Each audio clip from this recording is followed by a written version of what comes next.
ભાવનગરની Sir T hospital ખાતે આવેલ કેસ બારીની અંદર રહેલો ફાયર સેફટીની બોટલમાં એક્સપાયરી ડેટ જોવા મળી. ભાવનગરની સરટી હોસ્પિટલ ખાતે આવેલ કેસબારીની અંદર રાખવામાં આવેલ ફાયર સેફટીની બોટલોની અંદર તેની એક્સપાયરી ડેટ જણાઈ હતી. મળતી માહિતી મુજબ ભાવનગરની સરટી હોસ્પિટલની અંદર કેસબારીની અંદર રાખવામાં આવેલ ફાયર સેફટીની બોટલો જેની ડેટ વહી ગયેલ હોવાનું જણાઈ આવ્યું હતું. હવે જોવું રહ્યું કે કોઈ પણ બનાવ બન્યો તો તેને લઈને આ ફાયર સેફટીની બોટલો કેટલી ઉપયોગમાં આવી શકે છે કે નહીં તે જોવું રહ્યું.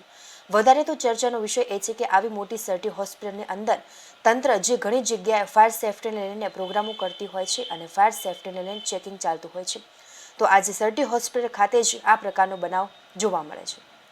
તો આવનાર સમયની અંદર કોઈ બનાવ બને તો તેની પૂર્વ તૈયારી શું, હવે જોવું રહ્યું કે તંત્ર આમની ઉપર શું એક્શન લે છે અને એમાં કેટલો સુધારો આવે છે.